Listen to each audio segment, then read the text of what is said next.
Weight loss is such a major issue, especially as we age. We all know it's important. We all know that there's tremendous physiological benefits to keeping a low body weight. And frankly, we feel so much better about ourselves when we are at our ideal weight. But here's the problem for so many of us. What used to work is not working anymore. So many of us feel like we are eating next to nothing. We're doing so much more than we've ever done. And we're seeing a fraction of the results, if any. And with all this effort and all this energy and all that you're doing, you feel like you deserve to see some results. If you feel like that's you, you're in the right place. My name is Dr. Jae Hitson, and I've been a holistic physician for over 25 years. And in that 25 years, rarely does a day go by that somebody doesn't ask me about how do I lose weight? And really by now, you would think it shouldn't be that big of a mystery. But because today we have access to so much information, it creates confusion.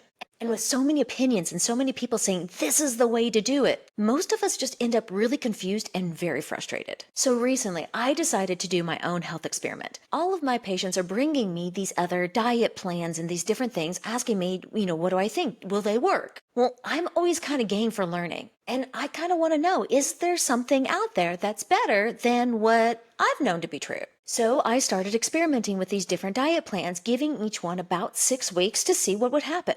My plan was to give this about a year, go through about a half a dozen of the most common diets, and then give you an analysis of which ones work the best. And let me tell you right now, I have absolutely given up on that. These diet plans are horrible. I'd gained 15 pounds, and when you're in a small frame, that's a lot. Your pants don't fit anymore. And I could really empathize with the sheer frustration that so many of my patients have been going through. So I stopped, I gave up on all that, and I went back to what I know is true. And within a couple weeks, I'm already back into my clothes and feeling good about myself again. Now, one of the good things about my little science experiment is that I did come across a particular chart, one that I'm going to be sharing with you. I'd never seen a visual representation of something that I know to work so well. And as I was preparing for another talk that I was going to be doing on longevity, it hit me on how this particular pyramid, what really works for fat loss after 40, is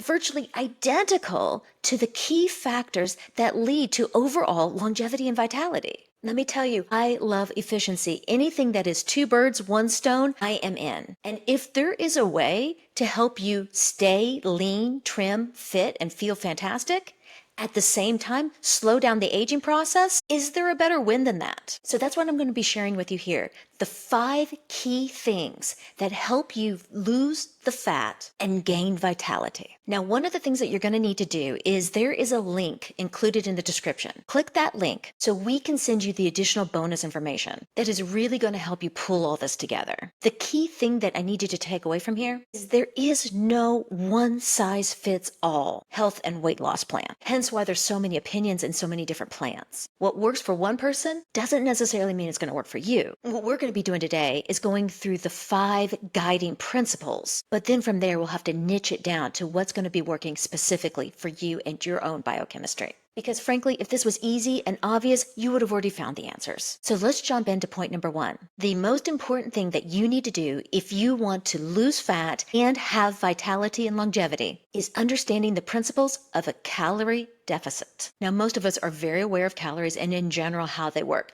but what you don't know is the key relationship between maximum nutrients and minimum calories. And this gets really tricky as we get older because you require more and more resources. Aging causes a lot of cellular breakdown, but your metabolism is lower, so you can't be taking in as many calories. So this margin for error is incredibly narrow. And this is why so many people feel like they're eating nothing, but they're still gaining weight. So a lot of the people I'm talking to, we remember the 1980s. And unfortunately, a lot of food fads that became very popular in the 90s have really imprinted on our psyches. This is a lot of the high carb, low calorie, low fat, processed foods that had virtually no nutrients in them and left you feeling starving. Think rice cakes and celery sticks. And for so many people, it's been really hard to get away from that particular mentality, even though we know now that is actually quite disastrous for your overall long-term health and vitality. Jazzercise and sweat into the oldies is not gonna cut it. We know from studying the blue zones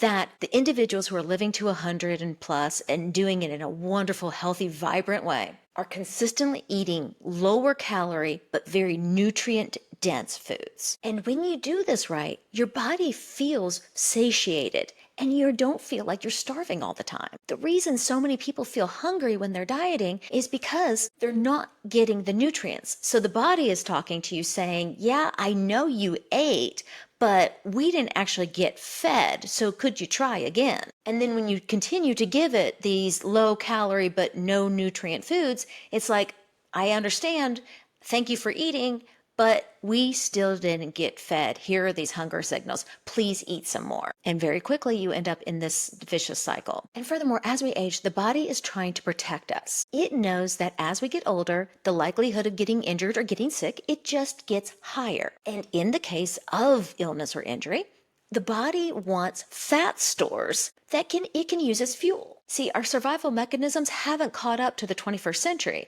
It doesn't know that we have DoorDash and food will be delivered. 100 years ago, if you were sick and alone and couldn't go out and pick your own food, well, you didn't make it. And this is why the body wants to hold on to fat. So in order to get it to release the fat, we need to let it know that it can trust us. How do we build trust? Nutrient-rich foods. Now I get this question a lot. Well, can you just use supplementation? The answer is yes and no.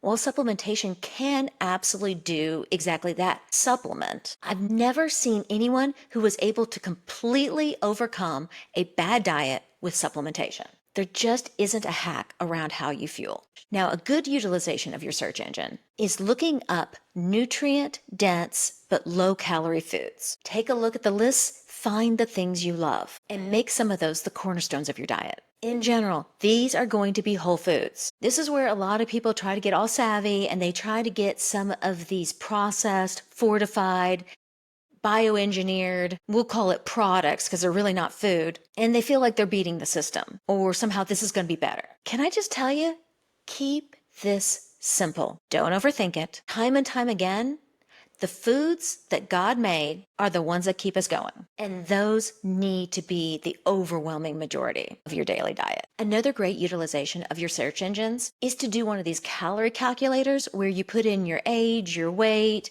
your activity level, and it tells you how many calories you need to maintain at your current metabolism. In general, they're pretty accurate. And then from there, depending on how aggressive you want to be with your weight loss, you want to be shooting for consuming less calories than what's required. And if you're consistent with that, along with the other 4 points that I'm going to be giving you, and in the absence of any other major biomarker issues, weight is going to start steadily coming off. It's the foundation of the pyramid. Now, I am going to be addressing cravings in another video, so you do want to like and subscribe so you will get notified when we release the other materials on this very important topic. In the next videos in the series, we'll be going through the other 4 points, but in the meantime, make sure you've clicked the link in our description so you can get the adjunct materials and see the absolute best results, not only for your weight, but your overall health, longevity, and vitality.